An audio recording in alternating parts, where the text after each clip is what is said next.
I would argue there's very minimal risk in this. I mean, when you bet on yourself, what better of an opportunity? Like, who else are you going to bet on in this world if I don't not agree with you. yourself? I do not agree with you. First of Which all, part? attorneys, no, I mean, I don't agree with you.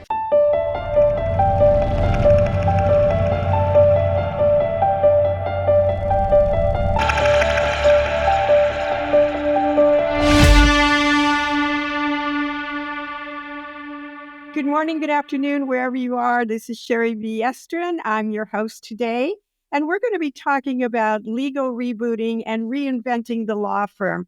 Very scary topic for some of you who are out there. Not so scary for some of you, let's call them intrapreneurs. I have today Chris Wilson, partner in Fennemore Forward, a brand new concept you're going to love. You're absolutely going to love. Or you're going to hate. One or the other. There's no in between. And we have my dearest, bestest, most wonderful colleague, Lynda Stevens. Lynda is our chief attorney recruiter and expert in attorney recruiting and the C-suite with, we're going to say, 25 years plus of experience. Everybody knows Lynda. Everybody knows Lynda. And I frankly don't know what I would do without her, quite truthfully. So with that, let's talk a little bit about this brand new concept that Fennemore Law Firm is putting forward. So, Chris, why don't you clue us in on what's going on? Well, thanks, Sherry, and thanks for allowing me to be here and join you guys today. I appreciate that. Fennemore Forward really is something new that Fennemore Craig came up with a couple of years ago, where they recognize that the future of law firms isn't everyone going back to the office and working 40 hours a day. It really is creating an opportunity to embrace attorneys who want to have that flexibility to perhaps work in a remote capacity.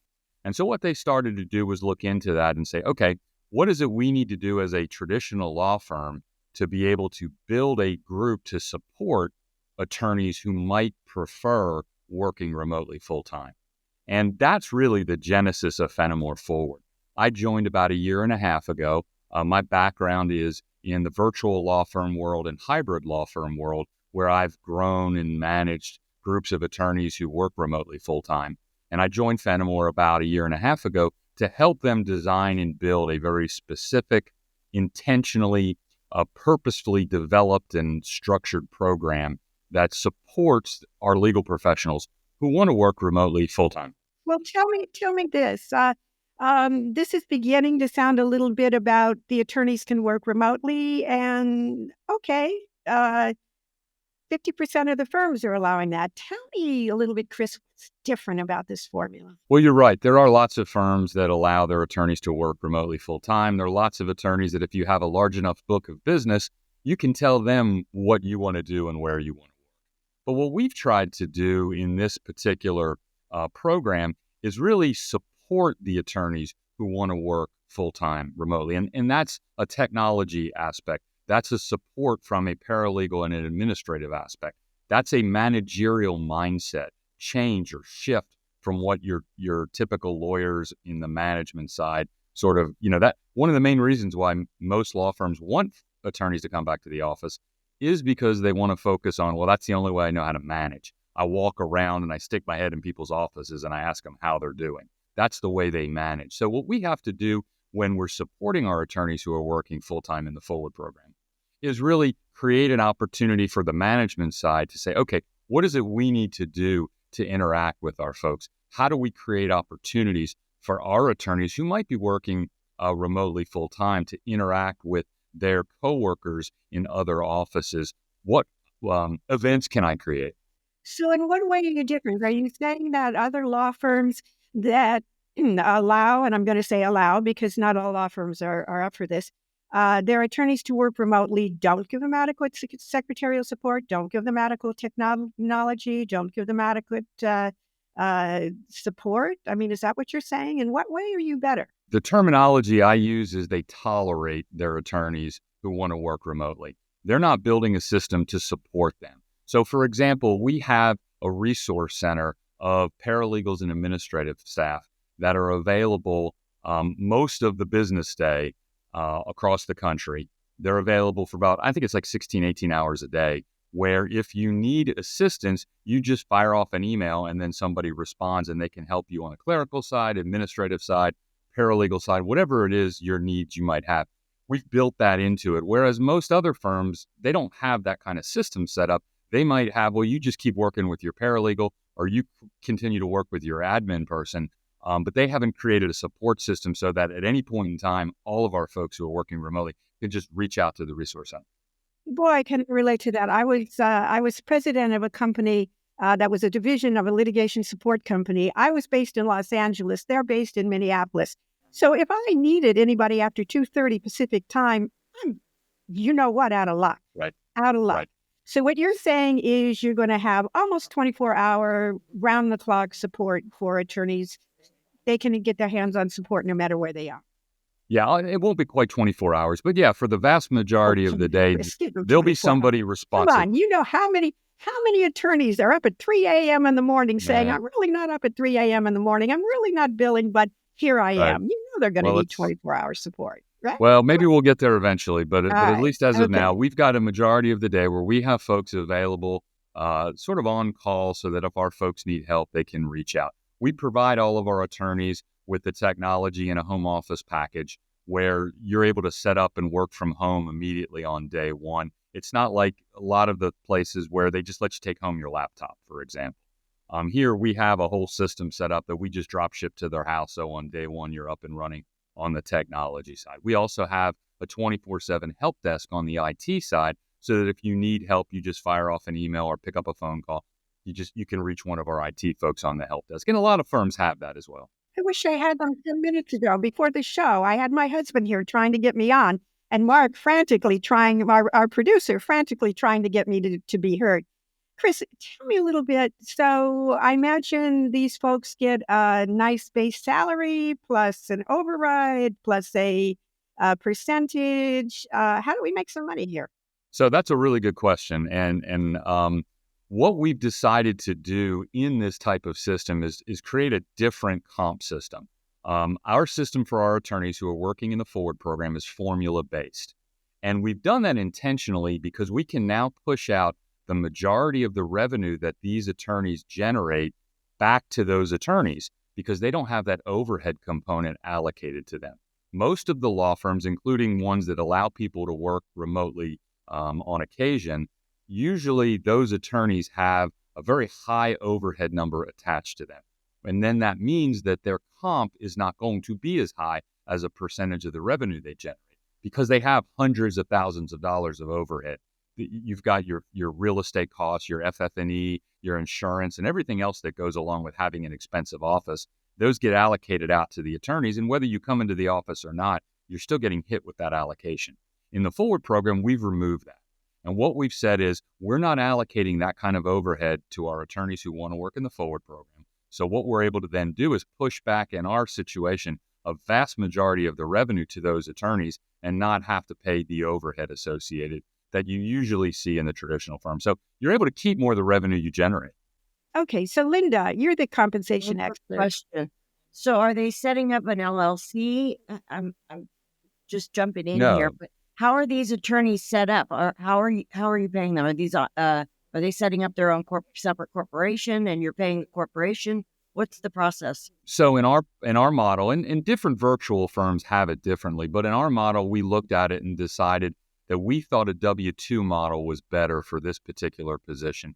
It allows the attorneys to have to avoid the state income tax issue, which is where if they're a K-1 instead of a W-2, then they get allocated the revenue for where the firm generates it, which means they have to pay state income tax in multiple states when you're a firm our size, where we're in as many states as we're in.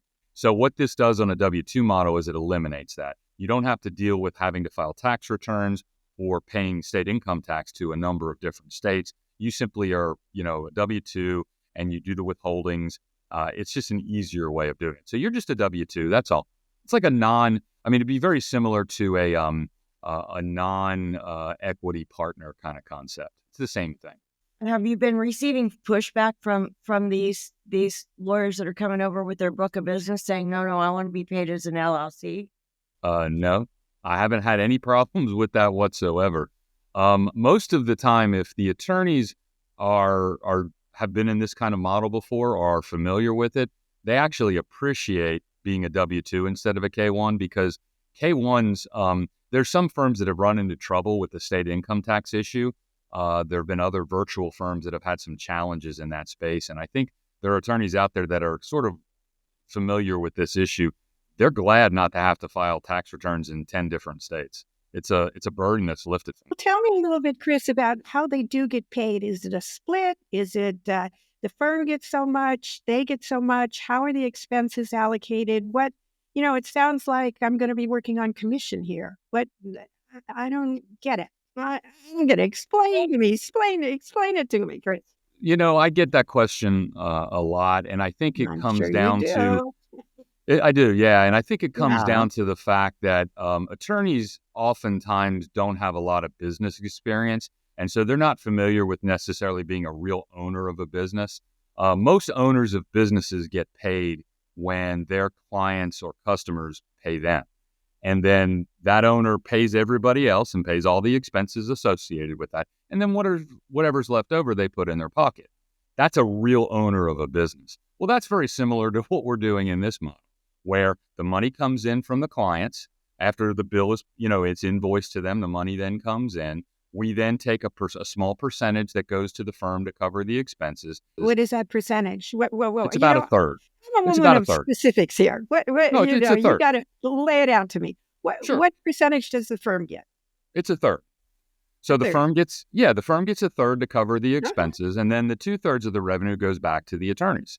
And so you get paid when the clients pay the bill. That's all. How do you handle the compensation? So each of these very experienced and busy lawyers are going to need associates, support staff, and that sort. So say the partner comes on board or the individual comes on board and they need to use 3 associates for something that's coming up. What is it that is supported by the firm? Do they need to bring somebody on? Can they bring their own group on? Can they bring their own associate if they come over with an associate? Or if it's something that the firm provides, is the firm providing that individual and it comes out of your third or the lawyer's 2/3?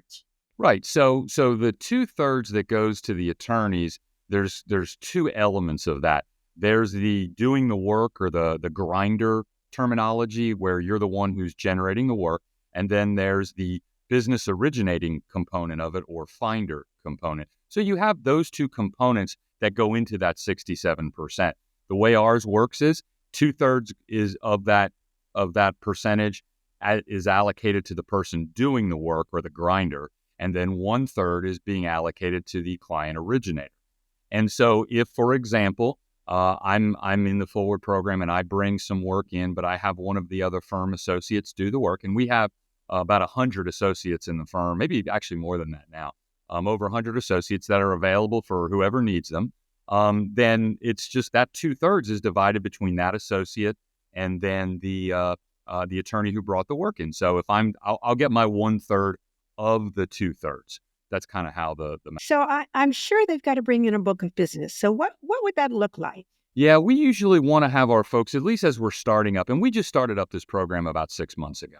So as we're getting it off the ground, we would like to find folks who have a book of business of probably $400,000 or $500,000 that's portable. That usually will get them a good solid base. Typically, these folks that are be joining us, they'll be in a new location. They might even have a new skill set that some of our attorneys don't have. And so they're going to get brought into our ecosystem, and they're going to get to meet our other attorneys in practice group meetings and in other meetings that we have both in person and virtually, like this is, where they'll get to talk about who they are and what they do. And then in doing that, they're going to get an opportunity to sell their services to our other attorneys so that, oh, hey, I didn't know we had a patent prosecution attorney. They actually leverage the relationships within the Fennemore Forward team, and they're able to utilize those relationships with their client base. So say they don't have T&E, they're not the T&E lawyer, but their client needs it. You'll have someone on board that they could actually. Absolutely. We've got 350.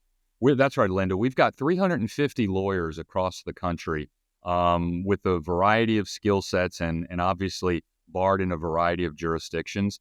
And as such, we're going to be able to help a lot of people with their clients and what needs that those clients might have. And that's the idea. It's not just the forward attorneys working with other forward attorneys. It's Fennemore attorneys working with other Fennemore attorneys. That's really the idea. Fennemore attorneys. Right. So you're not sending that business outside the firm. You're keeping it within the firm. And the individual that joins Fennemore then has the resources of the entire firm and the other. Okay, I got you. Let me ask a question so that I'm a marketing person. I'm not a numbers person. My partner is a numbers person. Lynda is a numbers person. So explain this to me. How are you making any money? Typical employees generally cost about 30% of their base salary. It costs the firm with technology, insurance, yada, yada, yada. How are you going to make any money? What if Well, it's costing that's you a fair 30%, question cost to me ask. 30% for every employee I have. But you're paying people salaries and you're paying folks for a lot of other things that might be involving having bricks and mortar. When you strip down and don't have any of the bricks and mortar associated with it, you really are able to create a product where the services that the attorneys are going to get will be covered by that 1/3 that the firm takes. Now, obviously, there's a small sliver in there that is profit. It's not allocated to certain expenses, but yeah. One of the things that we've stripped out of it is so using insurance as an example, health insurance. Most companies will have some sort of concept where they're contributing some dollar amount toward the monthly premium for their employees. So what we've done is we don't have that in this particular context where the firm isn't contributing a couple $100s to their health insurance premium if they choose to use it. They still have access. Couple $100. I have employees. It's costing me $1,750 a month, mostly because I hire people of all ages. I'm a woman of a certain age myself. I'm all for that, but $1,750 a month. That's a lot of money. It is, yeah. And so that's an example of one of those expenses that the firm doesn't pick up, so that if one of our forward attorneys chooses to participate in the group health insurance, and they're welcome to do so, they'll pay the full premium as opposed to the firm paying it. Well, tell me, what kind of objections are you running into well, let me maybe make this a little more accurate. What kind of profile of a person succeeds in something like this? Because not everybody's going to succeed.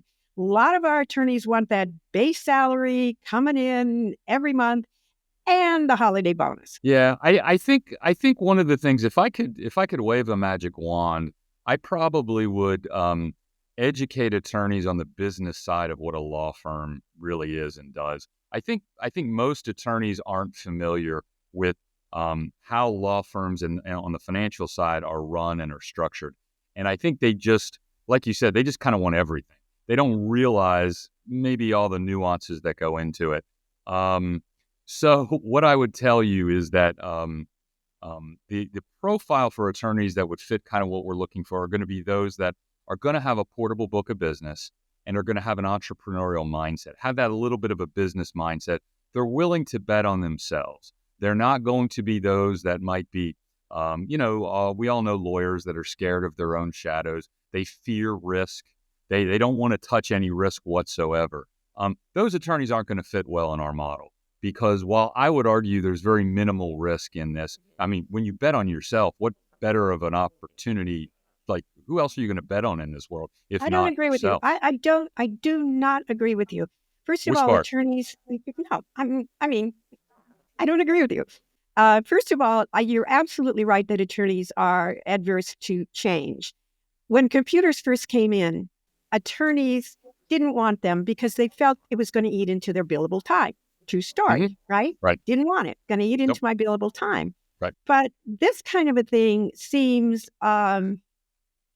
it's very risky. If you're waiting for just the money to come in, it's kind of like an eat what you kill.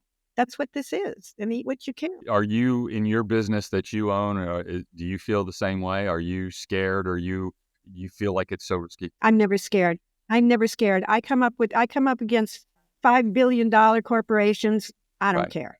Right. Exactly. Either you're going to love me and I'm going to do a good job, or you're going to hate me. One or the other. Well, maybe Right, you'll but come it's to the believe. same thing. It's what you're doing in your world is exactly what we're looking for attorneys in this world. There's a ton of attorneys out there that live in a world of they get paid when clients pay their bill.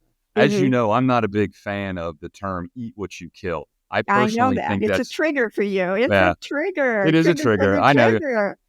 I feel like it's used as a pejorative by other attorneys who want to feel like they somehow are better than other attorneys who somehow only get paid when their clients pay the bill, but I get a salary or a draw, and so I'm better. So you're in an eat what you kill model. But Right. yeah, and I would argue that's crazy. I mean, every business owner theoretically is in an eat what you Eat kill what you model because kill.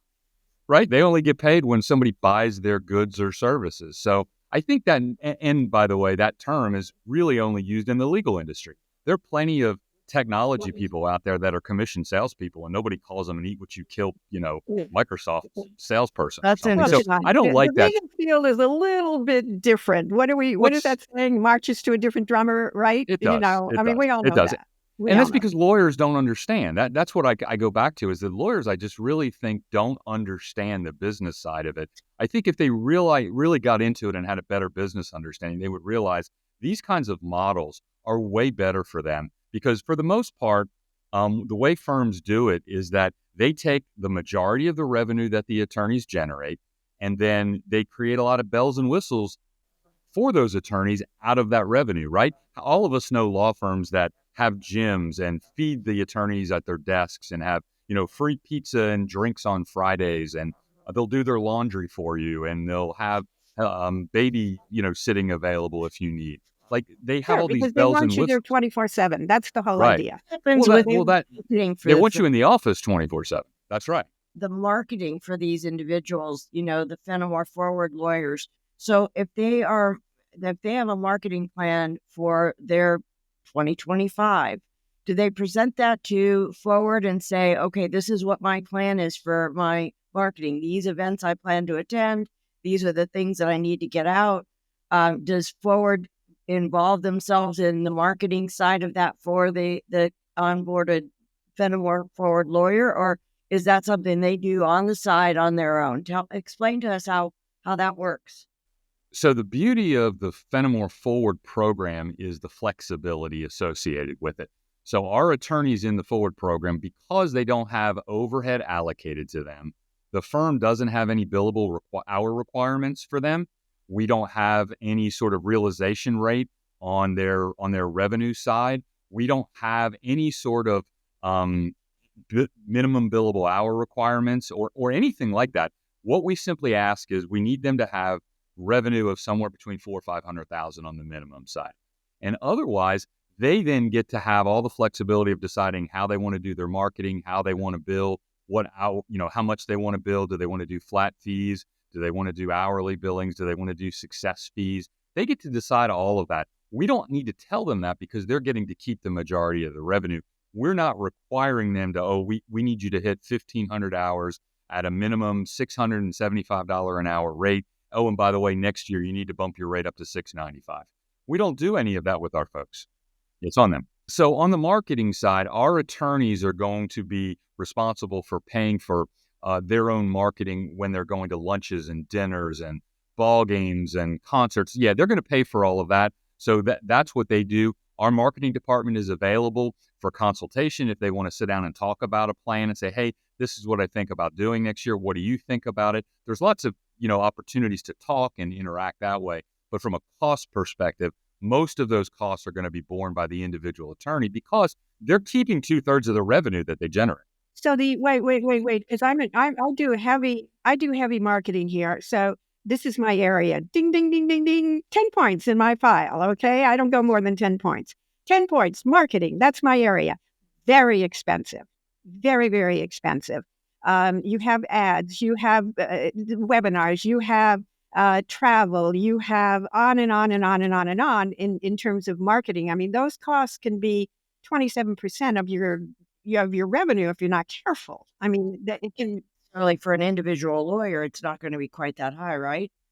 An individual lawyer that's marketing to his 20 handful of corporations what are we looking at there? Do they really do that much? I was just wondering if Fennemore Forward as a firm wide, if they put out something that lets the community know this lawyer has joined Fennemore Forward. This is where he is. This is what he's doing.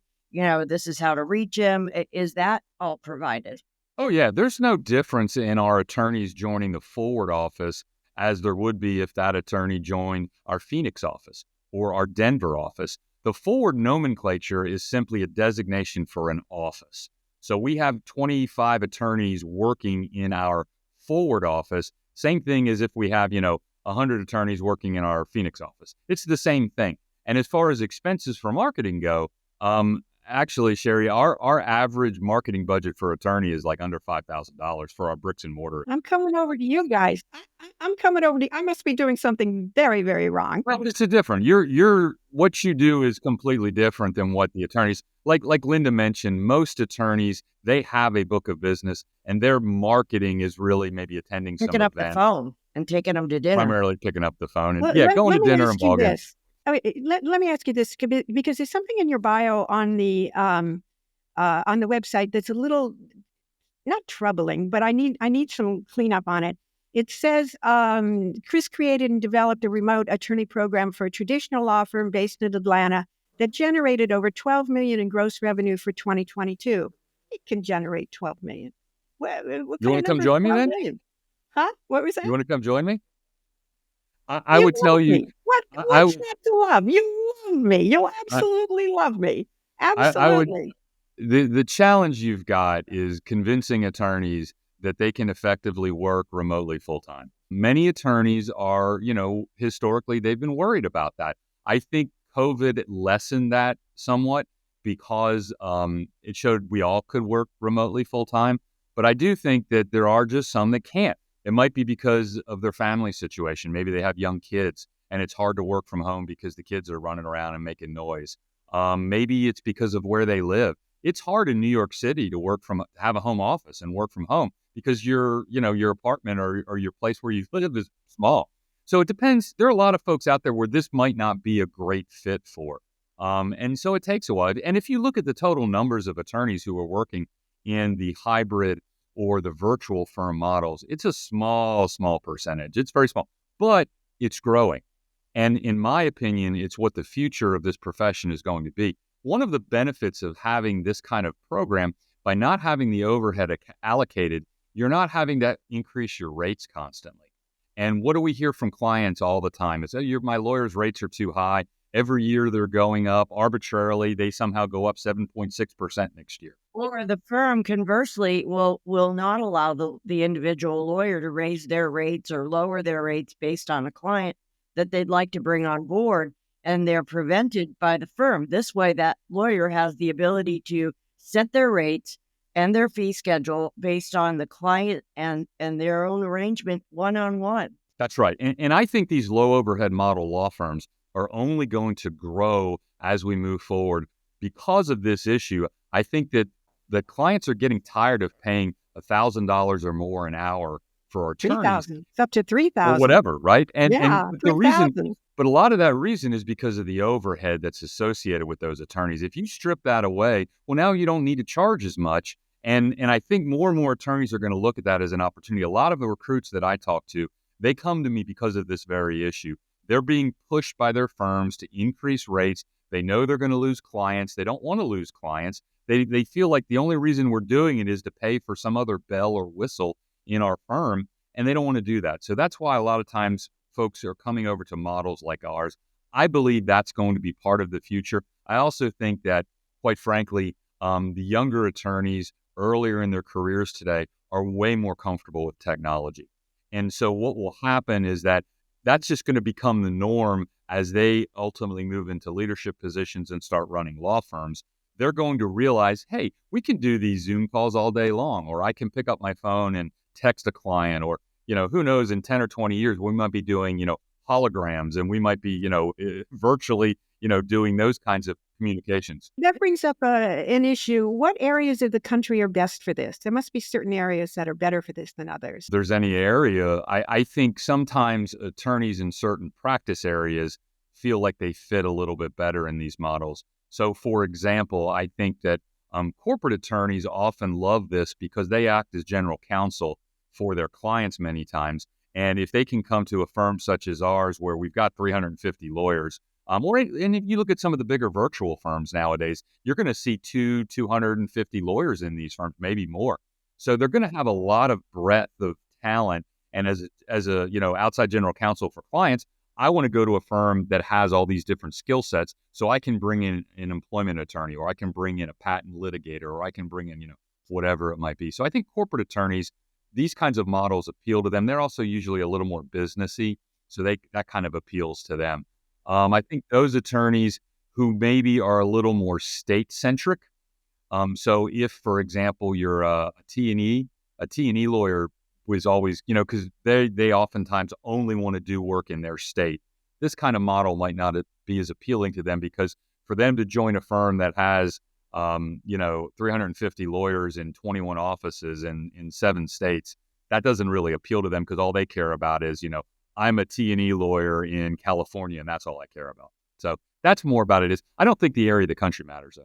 So in conclusion, Chris, what would you say to somebody who is going to go to FennemoreForward.com, all right, and look you up and maybe seek you out personally? What would you say to them why they should come on board with you? I think if you're an attorney who is looking for some flexibility in your career, in your life, if you want to have control over it, if you don't want to have things dictated to you, billing rate, number of billable hours, when you have to be in the office in the morning and how late you have to stay in the afternoon. If you're looking to change that dynamic and you're looking for a flexible environment, but still big firm environment, still with lots of great technology, lots of great attorneys, lots of great marketing and finance and IT guys and girls, this is the model for you. Come talk to me. Sure, we have a formula-based compensation plan, and I understand that might be scary, but let me talk to you about it and explain to you why we do it. It allows you to make a lot more money. And if you talk to the attorneys who are in these kinds of law firm models, you'll find that that's a huge appealing factor for them to join. When you can keep this kind of percentage of revenue versus your traditional firm where you're only going to get 30 to 40%, and you can make 50% more by joining, or more than that by joining our firm. That's can be life-changing depending on how big your book is. And that's exciting for people to sort of take control. Now, I get it. It's a little scary for some, and there's, risk involved a little bit in some level. But honestly, if you've got clients that have been hiring you as their attorney for the past couple of years, when you join another firm, why would they stop hiring you? So don't be scared. Come join us. Come on down. Come join us. We'd love to talk. Come on down. Just come on down, right? Come on down where the going is good. Lynda, give me your, in 1 minute or less, give me your opinion on this. What do you think? You think it's going to catch on? You think it's going to be just another alternative? What do you think? Oh, wise one. There is a subset of lawyers out there that are looking for this type of environment. They have a book of business that might not rise to the level of a $2-4 million cornerstone partner for another big law firm, but they've got 500,000, and they're in that sweet spot of, I know I can explode and go bigger, but I need the platform for it, and I don't have the support here at the firm that I'm at, because that's not what they're going to be able to do. I'm limited in only the practice area that this firm provides, and I've got this set of clients that also has these 3 practice areas that I could capture if I were in a larger platform. And I see that being beneficial. There are a lot of attorneys out there at that $3, $4, $5, $700,000 book business, and they could explode with the right environment, with the right platform, and they want to, and they don't know how to accomplish it. And the challenge is going to be explaining why this platform works and how that's going to benefit them, and how this is different for the future of the practice of law, and how to get in touch with Chris himself. To just wind it up here, I think it's really exciting. And I think that any of you listening out here, you don't necessarily have an entrepreneurial spirit, but an intrapreneurial spirit. So meaning you're still working for someone. Let's face it, I could never work for anything. Thanks for the offer, Chris, but it ain't going to happen because I'm just too darn independent, I guess, but I have worked at those levels. I have done it. Won't do it again. But the point is that I think it's very exciting. The legal field is always the last to get on the bandwagon for anything. It's the last to get on the bandwagon. I mean, in some places, they're still calling each other Mr. and Ms., right? Who does that? Who does that? But I think this is a new trend. I don't think it's a trend that'll fade anytime soon. I think it has some inherent risks. In other words, on your collectibles, you kind of worry a little bit about that. But if you take a look at it, you've got a $500,000 book. You get, let's say, 70% of it. That's what, $350,000 in your pocket besides expenses, insurance, etc. And it doesn't sound like you have to pay for too much other than marketing. I don't agree with you on the marketing. I can't see it as a marketing person. I can't see it. No. That's my opinion. On the whole, Lynda and I have seen, and my whole team has seen a number of these type of law firms popping up all over the country. Maybe Chris is the best. I'd like to think so. Certainly an originator, but it's not going to be anything that's going to go by the wayside anytime too soon. So Chris, Lynda, I want to thank you very much for joining us today. You are hot. I think it's a hot topic. Anything we can do to help you, Chris, push this along, just reach out to us. We'd be happy to do it. And in the meantime, please go to estrinlegalstaffing.com if you want to talk with any one of us about hiring people,